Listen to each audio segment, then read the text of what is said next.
Na nossa Vai lá, Thaís. conversa, o doutor Evaldo Araújo, ele é infectologista do Hospital das Clínicas, ele é nosso consultor aqui na Rádio Bandeirantes na área de saúde, para a gente ouvi-lo, né, a respeito disso e para a gente entender melhor também como funciona essa fila e como funciona o sistema de transplantes no Brasil. Doutor Evaldo, bom dia, hein? Seja bem-vindo aqui mais uma vez ao Jornal Gente, o senhor tá bem?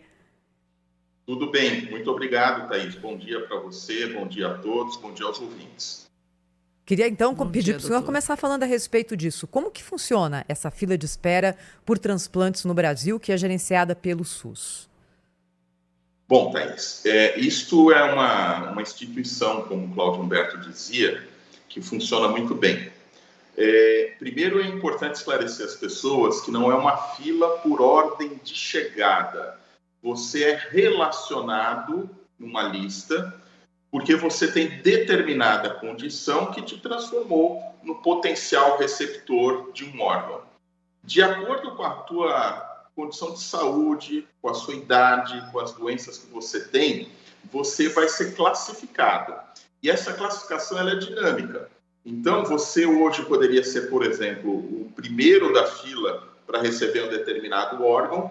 Se entrar uma pessoa numa situação pior que a sua, ou alguém que estava atrás de você tiver uma evolução, isso é dinâmico, isso muda. Então, não é uma fila como as pessoas estão acostumadas, de ordem cronológica, não. É uma lista por gravidade e outras condições.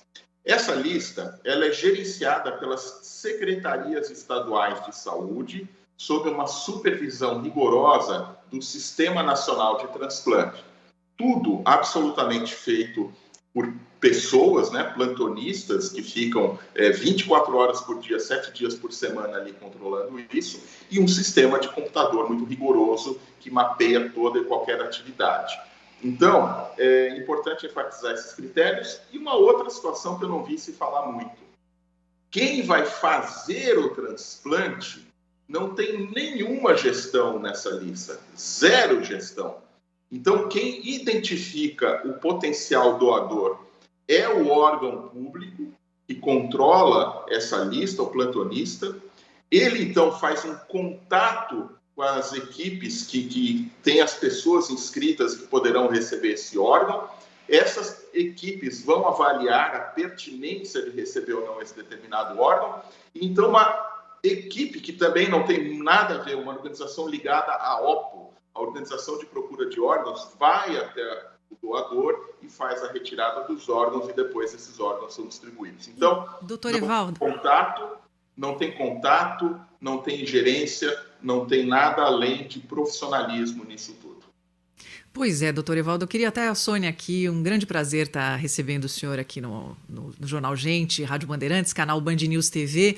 Uma das coisas mais emocionantes da minha carreira, que foi um marco daquelas coisas que como repórter eu nunca vou esquecer na minha vida e que foi uma grande lição, foi acompanhar uma equipe a hora que o órgão chega e que ele precisa ser, enfim, toda operação de locomoção para que o paciente receba aquele órgão, e é uma luta contra o relógio, como a gente dizia aqui antes. Mas eu gostaria de deixar para o senhor explicar esses detalhes técnicos dessa importância, mas assim, eu nunca vou esquecer o semblante dos médicos que estavam acompanhando, que fizeram toda essa operação a hora que o órgão chegou na hora e que aquele paciente, que depois foi a continuação da reportagem, ele recebeu e está vivo, e o SUS pagou, inclusive, paga, né, o sistema do Brasil, os remédios, que é aqueles remédios contra a rejeição, né? E eu queria que o senhor contasse um pouquinho, dividisse com o nosso ouvinte, com o nosso assinante, essa luta contra o relógio que faz aí uma família feliz. De fato, Sônia, é muito gratificante, mas também muito estressante. Existe toda uma logística, por isso que há uma regionalização disso. Dependendo do órgão ou do tecido que nós estamos falando, existe um tempo mais ou menos crítico de transporte. Então, a doação do órgão, é muito importante enfatizar isso, ela começa quando você tem um potencial doador numa unidade de terapia intensiva internado. Esse potencial doador é o paciente mais importante da UTI. Ele precisa ser muito bem cuidado para que ele não desenvolva nenhuma infecção, para que ele não desenvolva nenhuma condição que possa colocar em risco a viabilidade desses órgãos, como, por exemplo, uma queda da oxigenação, como, por exemplo, um sangramento. Mantido bem esse doador, feita toda a questão de tramitação de autorização da doação, é então avisada na central de regulação do transplante que existe um potencial doador. Você vai avaliar quais são os órgãos que estão viáveis, qual é a condição. Em geral, um doador ele consegue doar vários órgãos, vários tecidos, né? Então, todas as equipes vão, então, ser alertadas e vão avaliar a condição desse doador e vão manifestar, então, o seu desejo de receber. Vai, então, a equipe de procura de órgãos e aí que entra a beleza, Sônia, porque você tem uma cadeia já preparada para isso, que envolve desde essa central até empresas de transporte aéreo, por exemplo, que tem toda uma estrutura para ceder as suas aeronaves, os seus veículos, para que as equipes médicas façam a retirada. Em média, o tempo bom para a gente tirar o coração, que é um órgão bastante sensível, e implantar numa pessoa em até 4 horas. Porque senão o tempo de isquemia, o tempo que esse órgão fica sem receber um aporte sanguíneo, mantido apenas por soluções que mantêm esses órgãos nutridos e viáveis, ele começa a ficar problemático.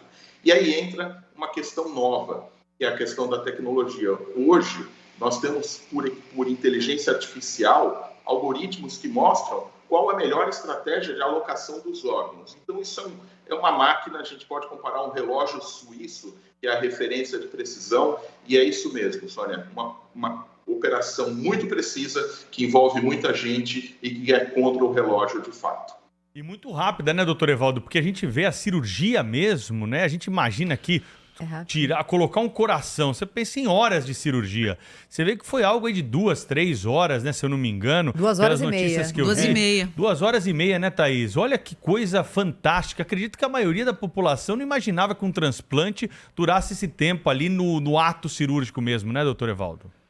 Doutor Evaldo, só para complementar, poderia nos explicar, dar mais detalhes disso, né?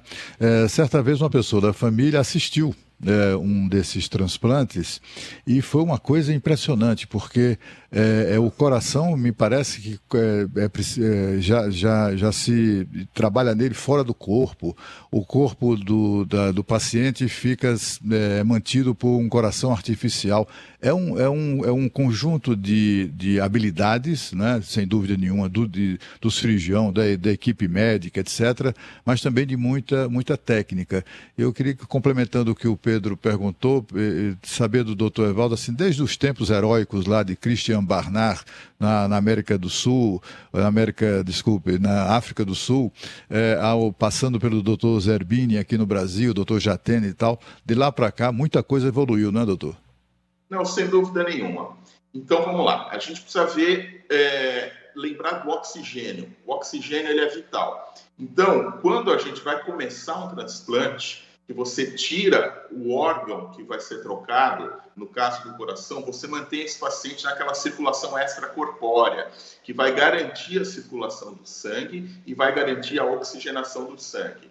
Para outros órgãos, para outras situações, você vai ficar numa fase que efetivamente o receptor ele perdeu aquilo que vai ser trocado e não há necessidade de você ter uma circulação extracorpórea, por exemplo, porque ele vive um período sem aquele órgão. Mas a sincronia é importante, porque a hora que você tira, você tem que colocar, né? Então, hoje, no caso do coração, por exemplo, existem máquinas, é possível você manter um paciente com extracorpórea, existem corações artificiais, no caso do fígado, você tem algumas máquinas que fazem a função do fígado, mas o ideal é que haja uma sincronia. E aí, o tempo da cirurgia, que no passado era realmente um desafio, hoje ele é um desafio menor, como vocês bem disseram. Imaginem que você fez a troca de um coração em 2 horas e meia, quer dizer, é um tempo cirúrgico extremamente curto. E, essencialmente, é um tempo de cirurgias vasculares, porque como você tira em bloco o órgão e você coloca em bloco a maioria das cirurgias, depois o que você faz são as suturas dos vasos para que esse órgão passe a ser naturalmente irrigado e volte a funcionar no receptor. Quando nós estamos falando em cirurgias de maior complexidade, que exige alguma adaptação do órgão para o tamanho da cavidade, para o tamanho do receptor, ou nós estamos falando de cirurgias de múltiplos transplantes, hoje, por exemplo, você faz um transplante em bloco de todo o tubo digestivo, né, por exemplo. Isto é uma cirurgia de muitas e muitas horas, com uma equipe multiprofissional envolvida. Mas, para esses transplantes que a gente está mais acostumado, mais corriqueiros, digamos assim, o tempo cirúrgico hoje, eu diria que ele é o menor dos obstáculos. A maior luta mesmo é você manter a pessoa viva até o transplante e o depois que ela está contra a rejeição. Eu ouvindo aqui o doutor Evaldo, fico emocionada de pensar naquele momento, né, doutor Evaldo, da cirurgia, em que se termina o transplante, que já todas as ligações foram feitas e o coração começa a bater, não é? É algo que arrepia a gente só de pensar. O que eu queria perguntar para o senhor são duas questões ligadas a esse caso de muita notoriedade, que é o caso do Fausto Silva. E, olha, a gente tem que, sabe a história do fazer do limão uma limonada?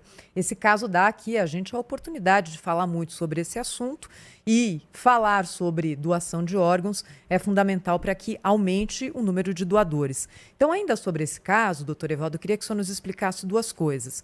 Primeiro, a gente sabe que todo o gerenciamento é feito pelo SUS, mas o Faustão foi operado num hospital particular, que é o Einstein, né? Como que existe essa divisão?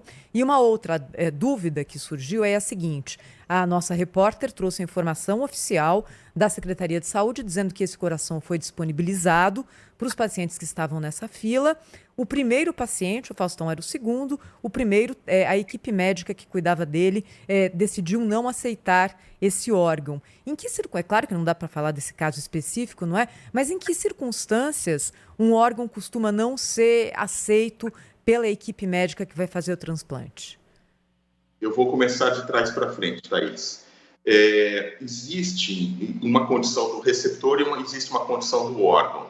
Então, se você tem um receptor que tem uma condição de espera um pouco melhor, embora ele seja o primeiro da fila, e se esse órgão, por alguma razão, ele tem alguma condição que não torne um órgão 100%, é um órgão passível de ser transplantado, mas ele não é 100%, ele é 80%, digamos assim, pode ser que a equipe abra a mão e fale, não, eu prefiro esperar o próximo órgão.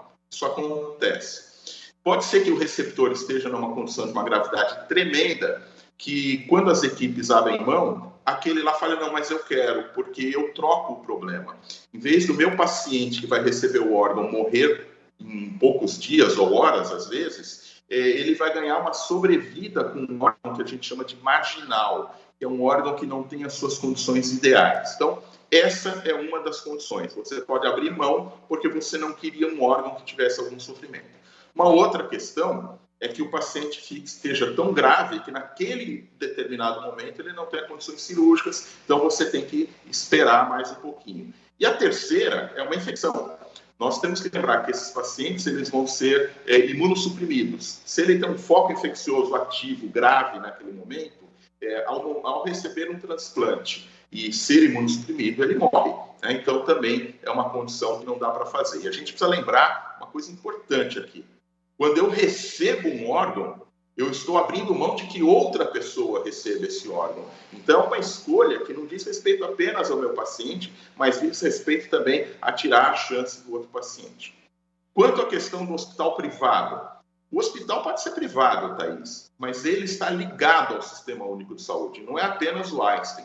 Vários hospitais privados no Brasil, de excelência, por meio de parcerias com o Sistema Único de Saúde, por meio de renúncia fiscal, eles atendem pacientes do SUS. Então, assim como o Faustão foi transplantado no Einstein, com todo o conforto, com toda a tecnologia, com toda a excelência desse hospital, certamente milhares de outros pacientes já foram transplantados no Einstein com a mesma excelência e pelo SUS, sem serem pessoas de notoriedade, sem serem pessoas famosas. Eu mesmo tenho alguns pacientes que foram transplantados pelo SUS no Einstein e que são absolutamente anônimos e pessoas e cidadãos comuns.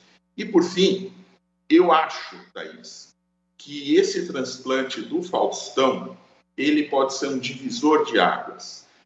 Nós que já temos um Sistema Nacional de Transplante de excelência, a partir dessa figura carismática, dessa figura tão querida do Faustão, que tornou público o seu sofrimento e que agora a gente compartilha com tanta alegria a realização desse transplante que ele fez, eu acho que ele vai impulsionar de tal forma a nossa política nacional de transplante, sobretudo no polo da doação, que não nos falta tecnologia, não nos faltam equipes para transplantar, faltam órgãos.